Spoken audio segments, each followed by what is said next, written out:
कोई डाउट नहीं ज्योति, तुम्हें कोई डाउट है लास्ट क्लास से? लास्ट क्लास में हम लोगों ने एडिशन रिएक्शन करा था।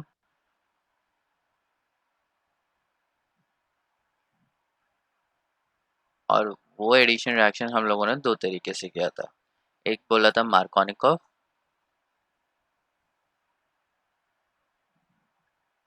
और एक था एंटी मार्कोनिकॉफ।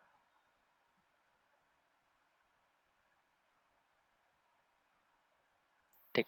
मार्कोनिकॉफ सारे केसेस में होता है, इन ऑल केसेस, ठीक है, एक्सेप्ट दो केसेस में नहीं होता है, और वो दो केसेस में एंटी मार्कोनिकॉफ होता है जब हम लोग HBr यूज़ करते हैं in the presence of H2O2। तो यहाँ पे HBr का एडिशन होता है एंटी मार्कोनिकॉफ वे में। और अगर हम लोग B2H6 डाइबोरेन डालें H2O2, मतलब पहले स्टेप में ये डालेंगे और दूसरे स्टेप में हम लोग H2O2 OH negative and H2 हम लोग डालते हैं। तो यहाँ पे क्या होता है, वाटर का एडिशन होता है एंटी मार्कोनिकॉफ मैनर में। होता सब कुछ मार्कोनिकॉफ ही है, बट इट सीम्स कि जो प्रोडक्ट बनता है वो उल्टा बनता है। अगर तुम लोगों को याद हो तो मुझे बता दो कि मार्कोनिकॉफ एडिशन क्या होता है एक बार।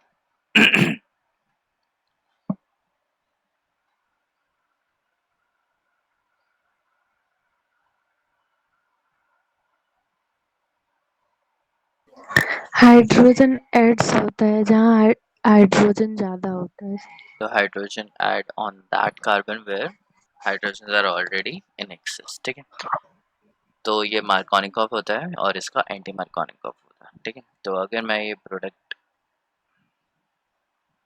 ये लिखूं और इसमें मैं अगर HBr डालता हूँ in the presence of H2O2, तो हाइड्रोजन यहाँ लगेगा और Br यहाँ पे अटैच हो जाएगा कि यहाँ पे ऑलरेडी सिर्फ एक हाइड्रोजन है और यहाँ पे जीरो हाइड्रोजन। सो ये एंटी मार्कोनिकॉफ एडिशन हो गया। और अगर इसमें मैं B2H6 डालूंगा तो हाइड्रोजन वापस यहीं ऐड होगा और यहाँ पे BH3 होगा, या फिर मैं इसको कंबाइन करके इसको थ्राइस लिख देता हूँ, ठीक। ये मॉलिक्यूल्स तीन है, ऐसे लिख देते हैं। और इसका जब ऑक्सीडेशन करते हैं तो वहाँ पे क्या आ जाता है, OH आ जाता है।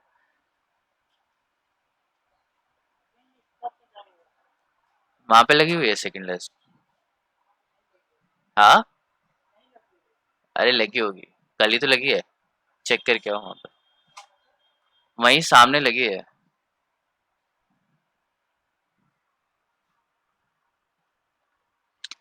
ठीक है, तो ये हो गया एंटी मार्कोनिकॉफ एडिशन किसका, वाटर का। लेकिन इसके लिए हमें क्या करना है, रिएक्शन का नाम है हाइड्रोबोरेशन ऑक्सीडेशन।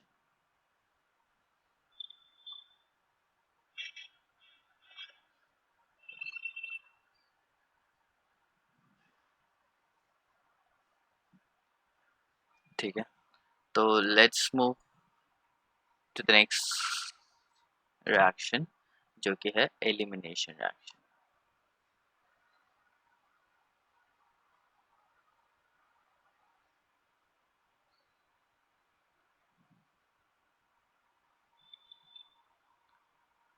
एलिमिनेशन रिएक्शन क्या होती है, एलिमिनेशन में होता है लॉस ऑफ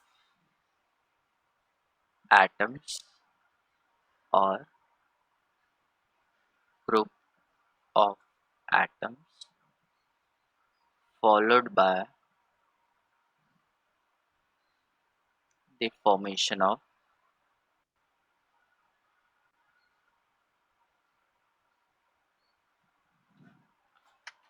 क्या टू स्टेप रिएक्शन होगा, मुझे समझ में नहीं आया, फिर से बोलो।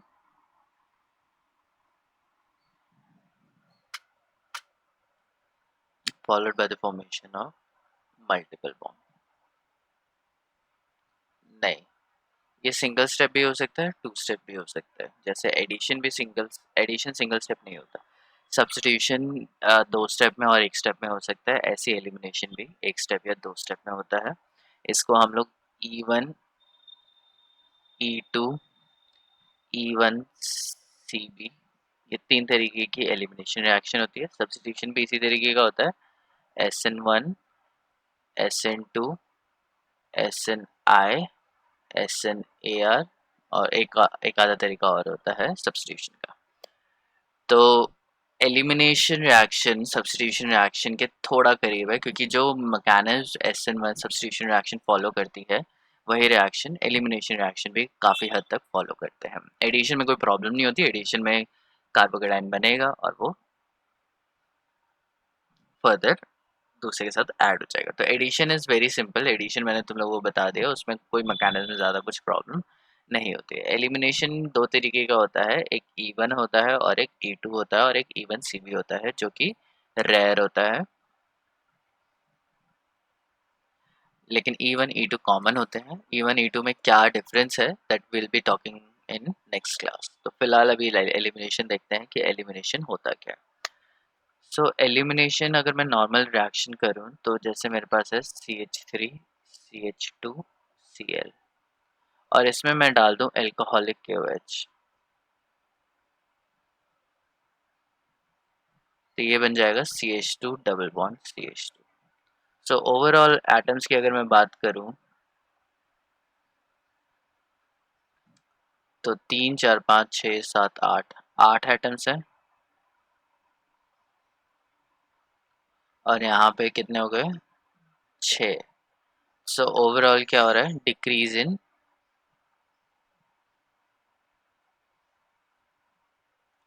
नंबर ऑफ एटम्स डिक्रीज हो रहे हैं, और साथ में एक डबल बॉन्ड भी फॉर्म हो रहा है। सो जब इस तरीके की रिएक्शन होती है तो इसे एलिमिनेशन रिएक्शन बोला जाता है। हाँ, तुम क्या कह रहे हो, टू सब्स्टिट्यूशन एक ही मॉलिक्यूल से रिमूव होता है।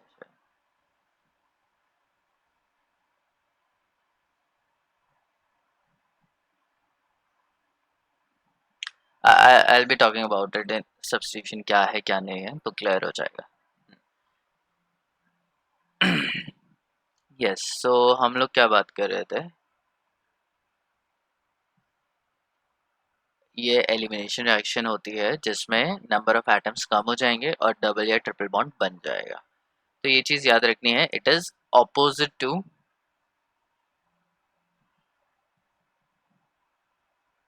एडिशन। एडिशन का ये अपोजिट ही रहेगा। एक सेकेंड।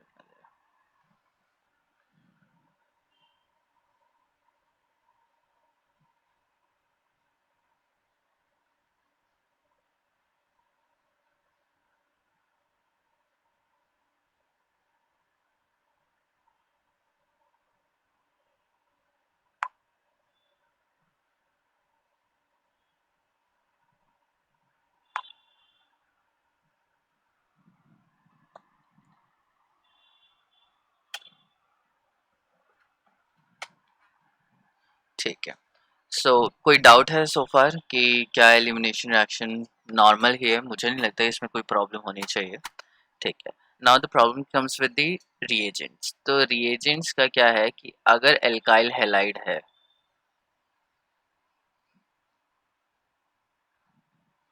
तो हमें यूज करना होता है एल्कोहलिक KOH या फिर कोई बेस। तो alcoholic KOH is a base, तो बेस हम लोग यूज कर सकते हैं। और अगर मेरे पास अल्कोहल है तो इसके लिए मैं डिहाइड्रेटिंग, इसमें वाटर निकालना होता है और हम लोग यूज करते हैं dehydrating agent which is concentrated H2SO4। तो कॉन्ग H2SO4 या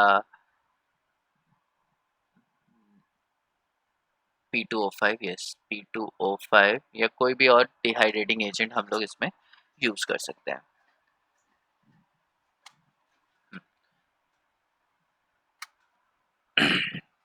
तो रिएजेंट्स एक बार फिर से देख लेते हैं। जैसे मेरे पास रिएक्शन है CH3 CH2Cl, तो इसमें अगर मैं अल्कोहलिक KOH डालूंगा तो ये बन जाएगा CH2 डबल बॉन्ड CH2। ये रिएक्शन मैं तुम्हें पहले ही करा चुका हूँ। इसके अंदर कोई और बेस भी डाल सकते हैं, जैसे CH3O सोडियम मेथॉक्साइड। तो ये बेस है तो ये भी क्या करेगा, डबल बॉन्ड बना देगा। कोई और base for example tertiary butoxide. तो ये जो ऑक्साइड्स होते हैं सोडियम टर्शी ब्यूटॉक्साइड, ये सारे जनरली बेस हैं। और इन दोनों में तुम्हें फिलहाल ये याद रखना है अल्कोहलिक KOH, ये इम्पोर्टेंट है। And tertiary butoxide. नहीं चिपकाया हुआ, बाकी सब्जेक्ट से चिपका हुआ है। हाँ तुम्हारा तो आ ही गया है बॉटनी में। अरे कल देखा था, आ चुका है अभी। थोड़ी देर बाद लिस्ट लग जाएगी, अगर नहीं लगी है, वैसे कल निकल गई थी लिस्ट, मे भी चिपकाई नहीं होगी, तो थोड़ी देर बाद आके कंफर्म कर लेना।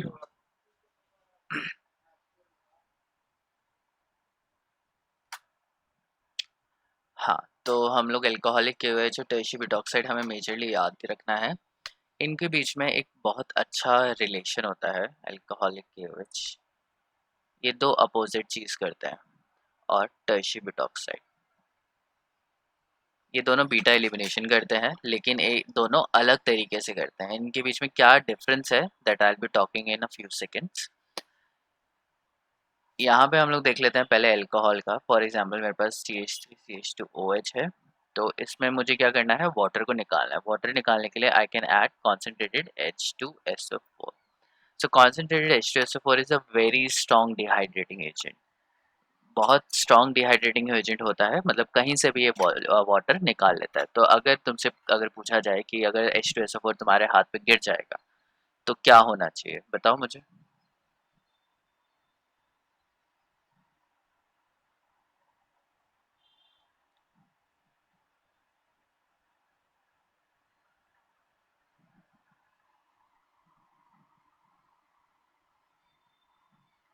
आवाज आ रही है तुम लोगों के पास?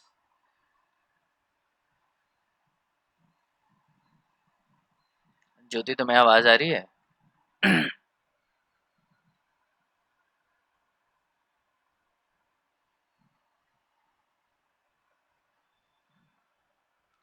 ओके एनीवेज तो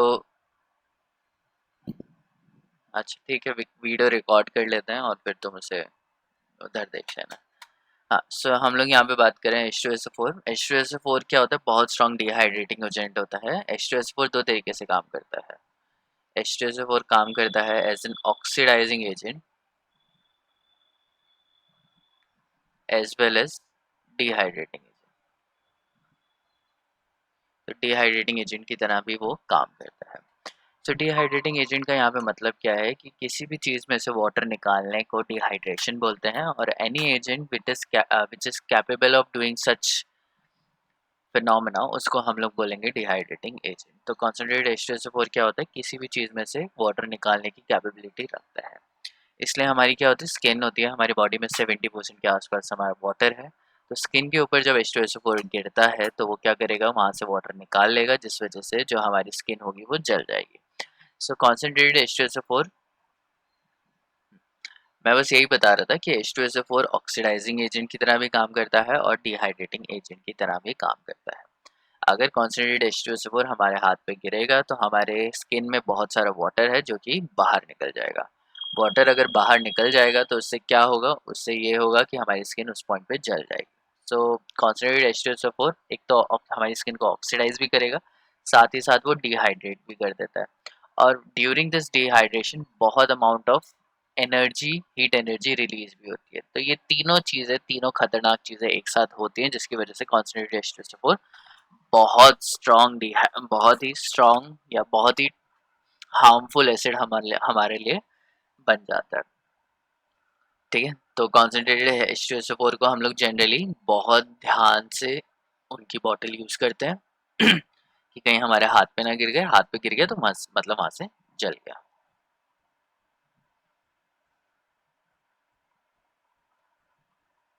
मैंने बस यही बोला कि H2SO4 एक ऑक्सीडाइजिंग एजेंट है और डिहाइड्रेटिंग एजेंट है। डिहाइड्रेटिंग होने एजेंट होने की वजह से, डिहाइड्रेशन क्या होता है, वाटर हमारी बॉडी से में कम हो जाता है। ठीक है, तो डिहाइड्रेशन आ गया अब समझ में?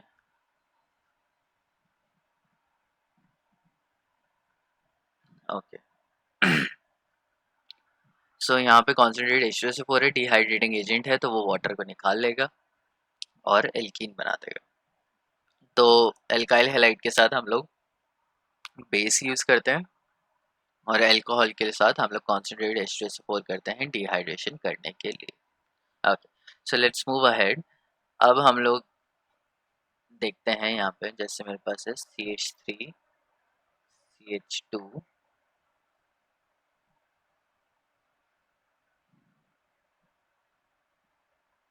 ठीक है, ये मॉलिक्यूल है और यहाँ पे मैंने लगा रखा है Cl और मैंने इसको ट्रीट किया एल्कोहलिक KOH से। तो एल्कोहलिक KOH से ट्रीट करूँगा तो जिस कार्बन के ऊपर Cl होता है उसको हम लोग बोलते हैं अल्फा कार्बन, और जो नेक्स्ट कार्बन होती हैं उनको हम लोग बोलते हैं बीटा। तो अल्फा के साथ जो भी कार्बन जुड़ी होगी वो बीटा बोलेंगे, और हमारे पास in that case we have two beta carbons, एक का बीटा कार्बन ये है और एक बीटा कार्बन ये है। इस एलिमिनेशन का नाम है बीटा एलिमिनेशन। बीटा एलिमिनेशन का क्या मतलब है? मतलब ये है कि जो Cl है वो अल्फा पोजीशन से जाएगा और बीटा पोजीशन से हाइड्रोजन चला जाता है। अल्फा बीटा से दो एटम मूव निकल गए तो मतलब वहाँ पे क्या बन जाएगा, एक डबल बॉन्ड बन जाएगा। तो इन एलिमिनेशन को हम लोग बीटा एलिमिनेशन बोलते हैं, क्योंकि हाइड्रोजन बीटा कार्बन से निकल जाता है। तो Cl कहाँ से निकल जाएगा, इस अल्फा कार्बन से निकल जाएगा, और या तो इधर का हाइड्रोजन या फिर इधर का हाइड्रोजन निकल सकता है। इस तरीके से अगर हम लोग करेंगे तो हमारे दो प्रोडक्ट बनने पॉसिबल है। यहाँ पे CH2 double bond CH CH CH3 CH3, and यहाँ पे एक और पॉसिबल है CH3 CH double bond C CH3 CH3। सो मैंने क्या किया, एक केस में इसको मैं 1 लिख देता हूँ और इसको मैं 2 लिख देता हूँ ताकि तुम्हें क्लियर रहे। तो 1 वाले केस में मैंने यहाँ से निकाल दिया हाइड्रोजन, और 2 वाले केस में मैंने हाइड्रोजन यहाँ से निकाल दिया, क्योंकि दोनों ही बीटा पोजीशन है। तो अल्फा पोजीशन से क्लोरीन चला जाएगा और दोनों बीटा पोजीशन में से एक पे मैंने निकाल के तुम्हें एक प्रोडक्ट दिखा दिया और दूसरे से निकाल के मैंने दूसरा प्रोडक्ट निकाल दिया। अब प्रॉब्लम आती है कि ये दोनों प्रोडक्ट बनते हैं, लेकिन मेजर प्रोडक्ट जो बनता है वो ये वाला बनता है। ओके, सो ये वाला प्रोडक्ट क्यों बनता है? और जैसे हमारे पास मार्कोनिकॉफ रूल था जिसके अकॉर्डिंग हाइड्रोजन वहाँ ऐड होता है जहाँ पे ऑलरेडी ज़्यादा नंबर ऑफ हाइड्रोजन होते हैं, तो सिमिलर इज द केस यहाँ पे भी एक रूल अप्लाई होता है जिसको हम लोग सेट और जेड रूल बोलते हैं, ठीक है। तो दोनों तरीके से बोला जाता है।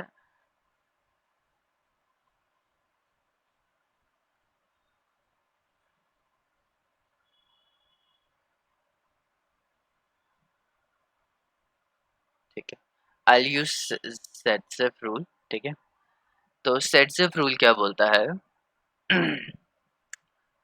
Hydrogen is removed from that beta carbon which has lower number of hydrogens,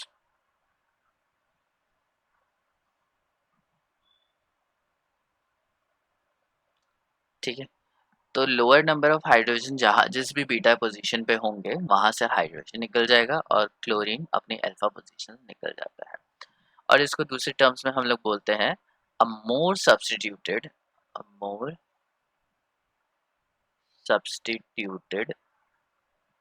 alkene is more stable and formed in majority, और वो मेजॉरिटी में फॉर्म होना प्रेफर करती है। तो इसको अब देख लेते हैं। फॉर एग्जाम्पल कि मेरे पास ये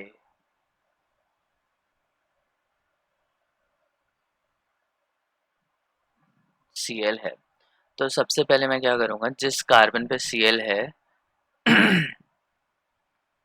उसको मैं दे दूंगा अल्फा, और अल्फा के नेक्स्ट वाली कार्बन को दे दूंगा बीटा। तो अल्फा के तो नेक्स्ट पे क्या है, दो ही कार्बन है तो दोनों को बीटा मिल जाएगा। आई होप दिख रहा होगा।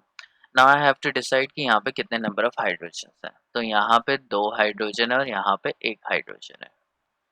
तो जब मैं यहाँ पे माइनस ऑफ HCl करूँगा, और माइनस ऑफ HCl करने के लिए मुझे क्या डालना है, एक्वस KOH डालना है। सो एक्वस KOH डालने पे माइनस ऑफ HCl हो जाएगा, और माइनस ऑफ HCl करने पे हमारा क्या बनेगा, एक प्रोडक्ट बनेगा। और ये प्रोडक्ट कैसा बनेगा, ये प्रोडक्ट उस कार्बन से निकलेगा जिसके पास कम हाइड्रोजन है। तो यहाँ पे ये बनेगा, ठीक है, ये बन जाएगा मेजर और दूसरा बन जाएगा माइनर। ठीक है, तो हम लोग मेजर ही लिखते हैं, माइनर लिखेंगे नहीं। समझ में आया ये, यस और नो?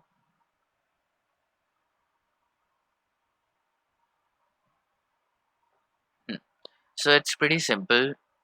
इसमें कुछ नहीं करना है, just write down your structure, label alpha and beta carbons. Alpha carbon से Cl जाएगा, तो अल्फा कार्बन को देखने की ज़रूरत नहीं है। जस्ट चेक आउट कि कौन सा बीटा कार्बन है, कौन से बीटा कार्बन के पास कम हाइड्रोजन है, वहाँ पे एक अल्फा और बीटा के बीच में एक डबल बॉन्ड बनाना है। ये हो गया एलिमिनेशन रिएक्शन। बाय प्रोडक्ट तुम्हारा ऑब्वियसली HCl निकलेगा, क्लोरीन अल्फा से निकल गया, हाइड्रोजन बीटा से निकल गया। यस, तो लोअर नंबर ऑफ हाइड्रोजन वाला से तुम्हें निकालना है, ठीक है। So let's try a few examples. तो ये फ्यू एग्जाम्पल्स, मुझे प्रोडक्ट बताओ कि क्या बनेगा।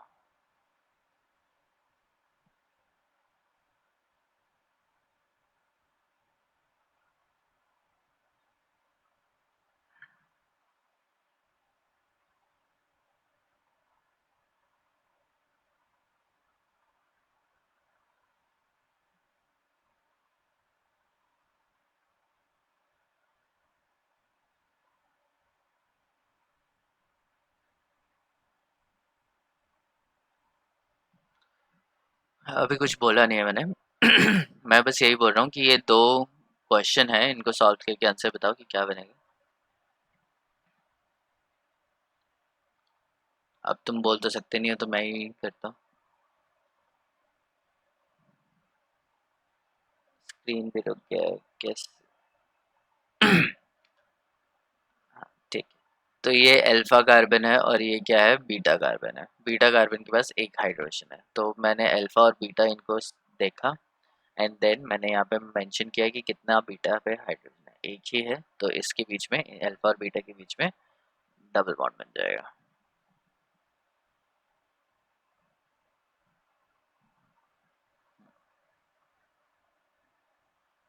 अब same is the case here also. यहाँ पे पहले हम लोग पूरा स्ट्रक्चर लिख देंगे, ठीक है। अब हमें देखना है अल्फा कार्बन कौन सी है, ये अल्फा कार्बन है, ये बीटा कार्बन है, ये बीटा कार्बन है, और ये बीटा कार्बन है। यहाँ पे 3 हाइड्रोजन है, यहाँ पे 3 हाइड्रोजन है, और यहाँ पे 2 हाइड्रोजन है, तो ऑब्वियसली डबल बॉन्ड कहाँ आएगा, इन दोनों के बीच में, plus HBr। Is this clear? ठीक है, इजी है। तो अब हम लोग आ जाते हैं हॉफमैन एलिमिनेशन।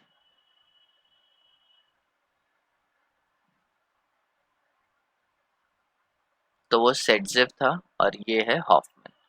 हॉफमैन आसान है, तो इस पे होमवर्क दे दूं मैं? अभी दूंगा, अभी दूंगा, थोड़ी देर में दूंगा। पहले हम लोग हॉफमैन एलिमिनेशन करेंगे, और सेटजेव और हॉफमैन दोनों का साथ में मैं एग्जाम्पल्स दूंगा, तो थोड़ा डिफिकल्ट हो जाएगा। नाउ हॉफमैन एलिमिनेशन क्या बोलता है, हॉफमैन एलिमिनेशन एक और तरीके का एलिमिनेशन होता है जहां पे हाइड्रोजन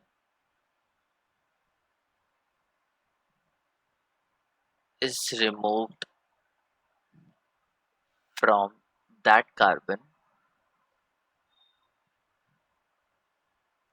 which has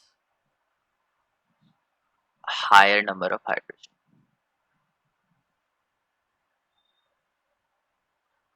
जहाँ पे higher number of hydrogens available है, डबल एफ आएगा आई गेस।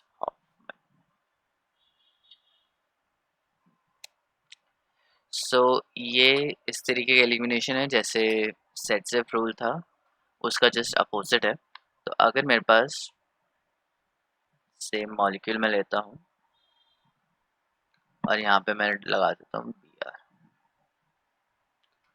और अब मैंने इसको किया लेबल अल्फा, ये हो गया बीटा, ये हो गया बीटा और ये हो गया बीटा। इस पे कितने हाइड्रोजन है? 2 हाइड्रोजन है। इस पे कितने हैं? 2 हाइड्रोजन है। और इस पे कितने हैं? 3 हाइड्रोजन है।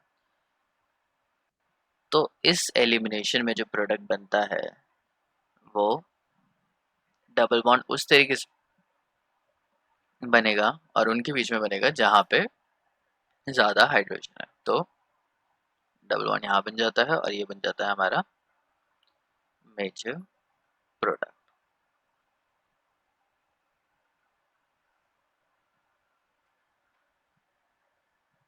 ओके, तो ये अब आई गेस क्लियर हो ही गया होगा। अब यहाँ पे रिएजेंट कौन सा डाला जाता है? यहाँ पे डाला जाता है सोडियम टर्शी ब्यूटॉक्साइड। का नाम है sodium tert butoxide. Tertiary butyl है तो इसलिए इसका नाम सोडियम टर्ड ब्यूटॉक्साइड है। और ये क्या है? Since sodium tert butoxide is a bulky base. क्या है ये? एक बहुत बल्की बेस है। बल्की बेस का मतलब क्या है? कि बहुत बड़ा बेस है। बहुत बड़ा बेस होने की वजह से ये ऐसी ऐसे कार्बन जिनके पास कम हाइड्रोजन होता है, मतलब वो ज़्यादा सब्स्टिट्यूटेड होती है, उनके पास जाना प्रेफर नहीं करता है क्योंकि स्टेरिक हिंड्रेंस हो जाती है। ठीक है, so since tertiary butoxide is a bulky base, it can not approach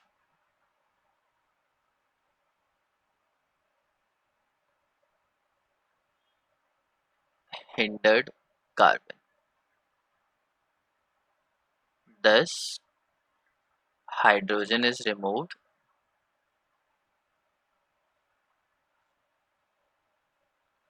from well exposed and less hindered carbon. ठीक है, और इन शॉर्ट मैं बोल सकता हूँ a less substituted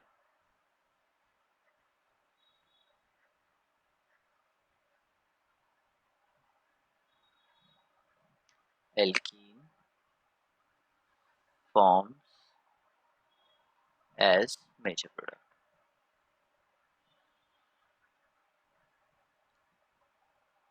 ये क्लियर हुआ?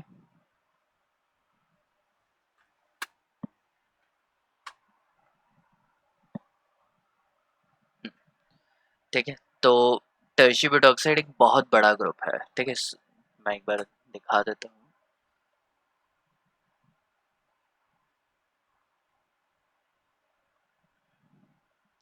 तो ये तो हो गया सोडियम इथॉक्साइड जो कि एक छोटा ग्रुप हो गया, और एक टर्शी ब्यूटॉक्साइड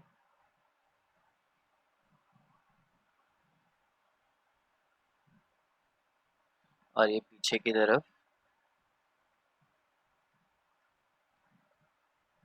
ठीक है, तो अगर बहुत ज़्यादा स्टेरिक हिंड्रेंस होगी, मॉलिक्यूल बहुत बड़ा है और बहुत सारी ब्रांचेस हैं, तो वहाँ पे इस टर्शी ब्यूटॉक्साइड को जाने के लिए प्रॉब्लम होती है। ये उन कार्बन के पास, ऐसी कार्बन जिनके पास कम हाइड्रोजन है, उनको अप्रोच नहीं कर पाता, उन तक पहुँच नहीं पाता है। तो ये क्या करता है, जल्दी से ऐसी कार्बन जहाँ पे कम हाइड्रोजन, ज़्यादा हाइड्रोजन है, वहीं से इलेक्ट्रॉन निकाल के प्रोडक्ट बना देता है। ठीक है,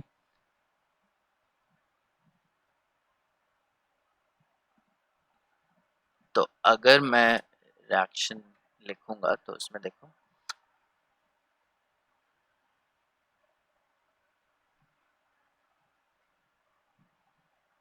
तो इसमें अगर टर्ड ब्यूटॉक्साइड डाला जाए और इसमें इथॉक्साइड डाला जाए तो क्या प्रोडक्ट बनेगा? दोनों के प्रोडक्ट अलग अलग बनेंगे। यहाँ पे डबल बॉन्ड इधर फॉर्म होगा और यहाँ पे डबल बॉन्ड इधर फॉर्म हो जाएगा। ठीक है, एक और एग्जांपल लेते हैं।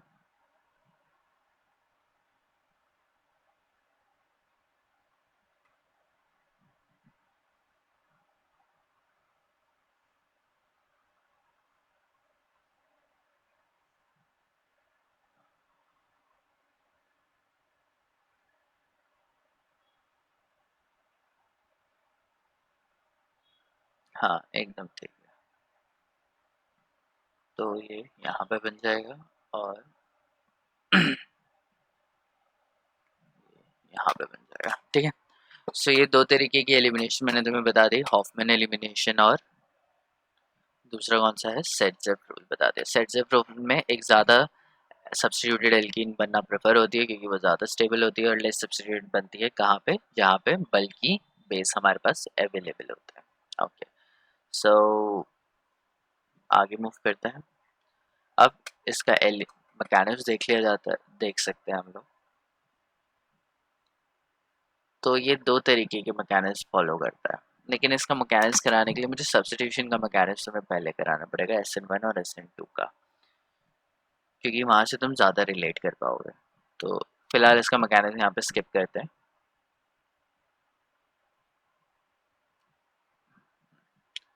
अब दूसरा, जैसे मैंने तुम्हें अल्कोहल का मैकेनिज्म बताया था, मैं वो बताना प्रेफर करूँगा। इसमें तुमने डाला H2SO4, और H2SO4 क्या होता है, वाटर के सोल्यूशन में होता है, वाटर भी साथ में होता है, और हमें मिल जाता है CH2 डबल बॉन्ड CH2। तो इसका मैकेनिज्म देख लेते हैं।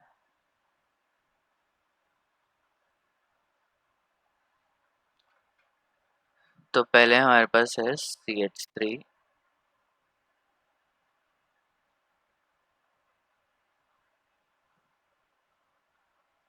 अब ये क्या करता है, इसमें स्टेप 1 तुम लिख सकते हो, H2SO4 क्या करेगा, H2SO4 दो हाइड्रोजन देगा प्लस सल्फेट देगा। ठीक है, अब हमारे पास यहाँ पे क्या है, हाइड्रोजन है।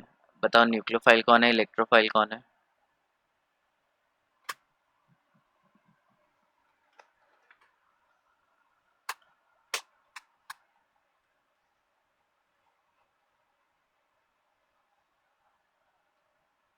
ठीक है, ऑक्सीजन न्यूक्लियोफाइल है, हाइड्रोजन इलेक्ट्रोफाइल है। एरो कहाँ से कहाँ जाएगा,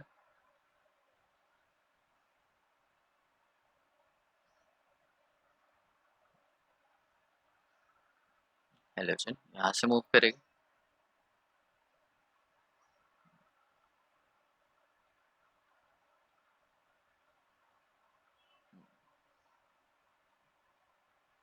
अब ऑक्सीजन के पास क्या आ जाएगा, ओवरऑल पॉजिटिव चार्ज। तुम लेफ्ट साइड पे देख सकते हो, ओवरऑल जो चार्ज है वो 0+1 है, तो राइट हैंड साइड पे भी जो प्रोडक्ट बनेगा उसका चार्ज कितना होगा, सेम ही रहेगा।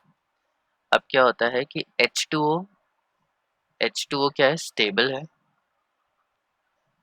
तो H2O पॉजिटिव ये है अनस्टेबल। H2O पॉजिटिव स्टेबल नहीं होता, और ये बन जाता है good leaving group.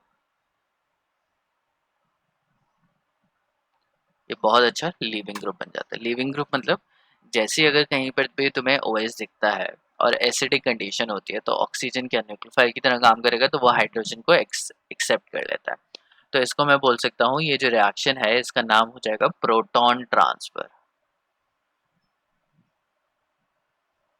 So basically जो प्रोटॉन है, H प्लस को हम लोग क्या बोलते हैं, प्रोटॉन बोलते हैं। क्यों बोलते हैं, कि हाइड्रोजन के पास एक इलेक्ट्रॉन और एक प्रोटॉन होता है, और हाइड्रोजन अपना एक इलेक्ट्रॉन दे दे तो उसके पास एक सिर्फ प्रोटॉन बचता है, तो इसको हम लोग प्रोटॉन बोलते हैं, H प्लस को। तो इसमें ऑक्सीजन ने क्या कर लिया, प्रोटॉन एक्सेप्ट कर लिया, और ये जो प्रोटॉन था वो डोनेट किसने किया था, H2SO4 ने डोनेट किया था।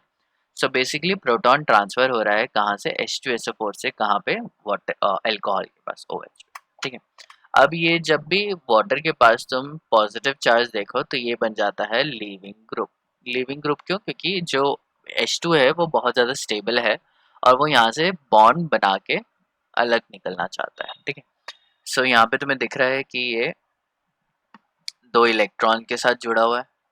हम्म, तो ये जो ऑक्सीजन है वो क्या करती है, दोनों इलेक्ट्रॉन अपने पास ले लेती है, कार्बन से उसके इलेक्ट्रॉन छीन लेती है। तो कार्बन से अगर उसके इलेक्ट्रॉन छीन लिए जाएंगे तो उसके पास क्या आ जाएगा, एक पॉजिटिव चार्ज आ जाएगा कार्बन के पास। कोई भी चीज तब निकलेगी अगर वो ऑलरेडी स्टेबल है। ठीक है, प्लस वाटर हो जाएगा न्यूट्रल, क्योंकि उसके पास पॉजिटिव था और एक इलेक्ट्रॉन लेके नेगेटिव आया, तो वो एकदम न्यूट्रल हो गया। अब यहाँ से क्या होगा, इस स्टेप को हम लोग बोलेंगे लॉस ऑफ लिविंग ग्रुप। ये है लॉस ऑफ लिविंग ग्रुप। तो लिविंग ग्रुप क्या हो गया, उसका लॉस हो गया, मतलब हट गया, एलिमिनेट हो गया।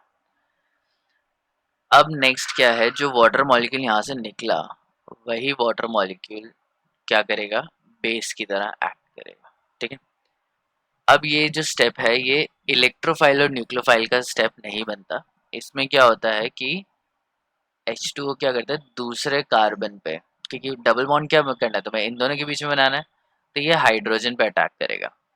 तो हाइड्रोजन पे अटैक करेगा तो कार्बन और हाइड्रोजन के बीच में इलेक्ट्रॉन है, और हाइड्रोजन अपने इलेक्ट्रॉन किसको दे देगा, इसको दे देगा। या फिर तुम ऐसे करो, इसको ऐसे नहीं करेंगे, इसको दूसरे तरीके से करते हैं कि यहाँ पे हाइड्रोजन है, तो हाइड्रोजन क्या कर रहा है, अपने इलेक्ट्रॉन्स इस कार्बन को दे देगा। अगर वो अपने इलेक्ट्रॉन इस कार्बन को दे देगा तो कार्बन के पास कौन सा चार्ज हो जाएगा, नेगेटिव, और यहाँ पे क्या है, पॉजिटिव। और पॉजिटिव नेगेटिव है तो कार्बन, इसके पास दो इलेक्ट्रॉन है, इसके पास एक भी नहीं है, तो ये दोनों क्या कर लेते हैं, पॉजिटिव नेगेटिव मतलब बॉन्ड। तो मतलब एक बॉन्ड तो ऑलरेडी था और एक पॉजिटिव नेगेटिव आया, तो जिसकी वजह से एक पूरा बॉन्ड बन गया। सो बेसिकली ये क्या बन गई, एल्कीन बन गई। ठीक है, और प्लस क्या निकल गया, H प्लस निकल गया। सो H प्लस रिएक्शन में इन्वॉल्व हुआ था और H प्लस वापस निकल रहा है, तो H plus is acting as ए,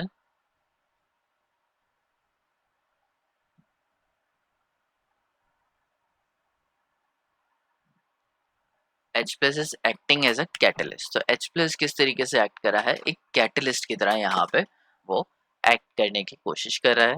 कोशिश नहीं, मतलब वो तो कर ही रहा है। तो अगर कोई भी रिएक्शन में एक मॉलिक्यूल एब्जॉर्ब हो जाता है या यूटिलाइज हो जाता है और वही मॉलिक्यूल रिएक्शन के एंड में निकल भी जाता है, तो उसे हम लोग बोलेंगे कि वो कैटलिस्ट की तरह काम कर रहा है। आई होप इतना क्लियर हो गया होगा। लास्ट स्टेप समझ में आया या नहीं आया बताओ, नहीं तो मैं फिर से बताता हूँ।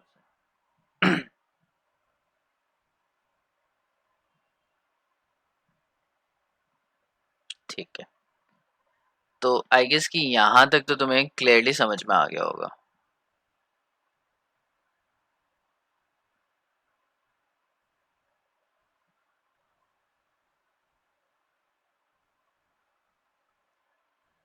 अच्छा चलो ठीक है, तुम वीडियो देख लेना और वीडियो देख के बता देना। हाँ, यहाँ तक समझ में आ गया।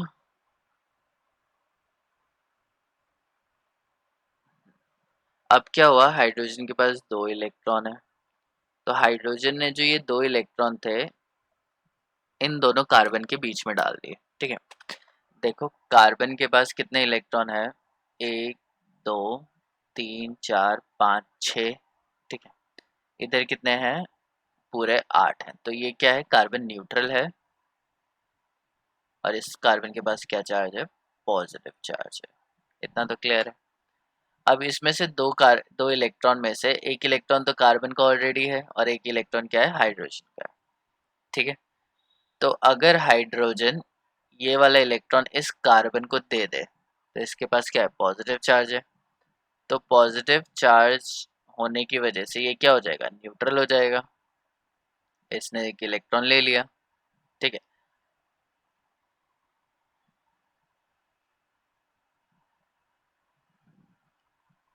ठीक है, तो इस हाइड्रोजन ने इस कार्बन को इलेक्ट्रॉन दे दिया, तो ये इस कार्बन ने इलेक्ट्रॉन ले लिया, इसके पास पॉजिटिव था, टोटल क्या हो गया, नेगेटिव आ गया। और हाइड्रोजन ने अगर अपना इलेक्ट्रॉन दे दिया तो हाइड्रोजन के पास क्या आ गया, पॉजिटिव चार्ज आ गया।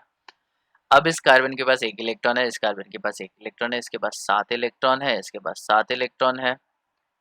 तो 7 इलेक्ट्रॉन होने की वजह से ये दोनों क्या करेंगे, अपना इलेक्ट्रॉन शेयर करेंगे। और जैसे ही वो दोनों इलेक्ट्रॉन शेयर करेंगे वो क्या बन जाएगा, डबल बॉन्ड बन जाएगा। इस तरीके से समझ में आया, बताओ।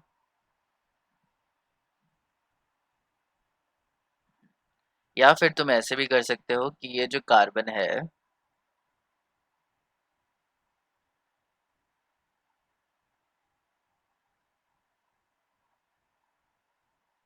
ये अपने इलेक्ट्रॉन कार्बन को देगा, एक इलेक्ट्रॉन तो कार्बन का ऑलरेडी था, तो चार्ज कितना आएगा, नेगेटिव आएगा। तो इसके पास क्या हो गया, इसने एक इलेक्ट्रॉन ले लिया तो इसके पास नेगेटिव चार्ज आ गया, और यहाँ पे क्या है, पॉजिटिव। तो ये जो इलेक्ट्रॉन होते हैं वो ये कार्बन इस कार्बन को देगा, तो डायरेक्टली लिख सकते हैं, या तो ये हाइड्रोजन ने इस कार्बन को इलेक्ट्रॉन दे दी, या फिर इस कार्बन ने इस हाइड्रोजन ने कार्बन को दे दी, फिर कार्बन ने दूसरे कार्बन को इलेक्ट्रॉन दे दिए। तो बात एक ही है, बट वो डायरेक्ट और इनडायरेक्ट मेथड हो गया करने का।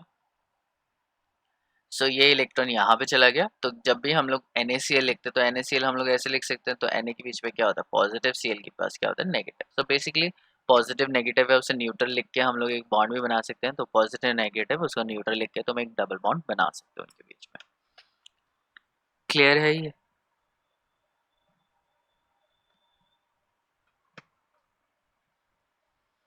ठीक है, so let's get back to the homework. तो अब तुम्हें होमवर्क करना है।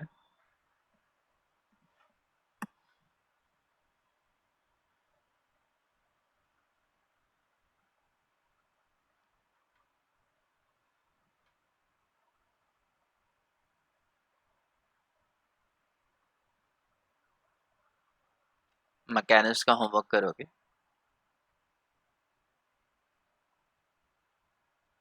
नहीं, ये तो कोई फायदा नहीं, एक ही होगा। तो एक ये,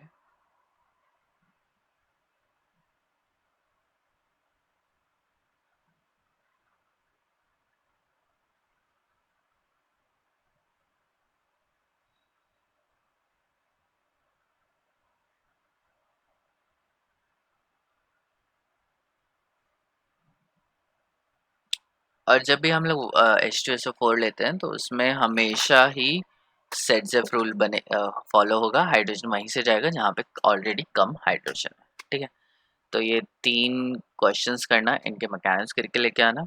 और यहाँ पे मैं तुम्हें देता हूँ, प्रोडक्ट देता हूँ।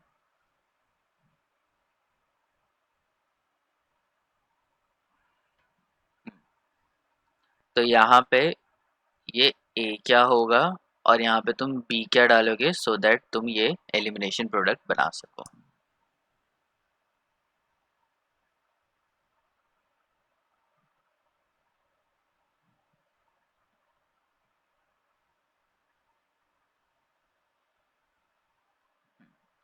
तो यहाँ पे तुम सी क्या डालोगे और यहाँ पे डी क्या डालोगे, जो ये एलिमिनेशन प्रोडक्ट बना। ठीक है, तो मैंने तुम्हें बताया कि प्रोडक्ट रिएक्टेंट से तुम प्रोडक्ट कैसे बनाओगे, अब उसको अच्छे से पढ़ो और प्रोडक्ट से रिएक्टेंट बना के दिखाओ। इसको हम लोग बोलते हैं रेट्रो, मतलब पीछे जा रहे हैं हम लोग, बैक जा रहे हैं। ठीक है तो प्रोडक्ट से तुम्हें रिएक्टेंट बनाने आने चाहिए। अगर तुम्हें प्रोडक्ट से रिएक्टेंट बनाने आ गए तो मतलब मैं समझ लूंगा कि एकदम परफेक्टली तुम्हें ये चैप्टर आ गया, मतलब ये टॉपिक आ गया। ठीक है, तो इनको क्वेश्चंस को करके देखना और उसके बाद फिर कल मिलते हैं। ठीक है,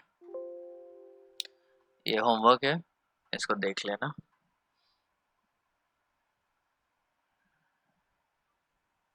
और मैं अपलोड कर ही दूंगा।